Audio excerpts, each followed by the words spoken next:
Is Health Secretary Francisco Duque III just the figurehead now of the Interagency Task Force for the Management of Emerging Infectious Diseases following his alleged mishandling of the coronavirus emergency? PCOO consultant Attorney Trixie Cruz-Angeles says it is now being run by Cabinet Secretary Carlo Nograles.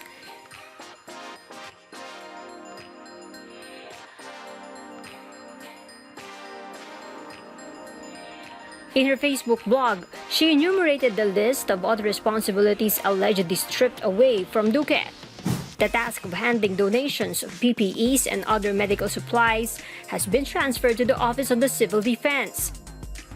Instead of Duque, the clearance with the Bureau of Customs on importation of medical supplies is now subject to the approval of the FDA.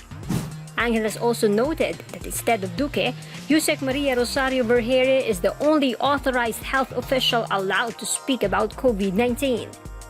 She hinted that the realignment of tasks inside IATF is a manifestation from President Duterte on how he handles his trust issues with Duque.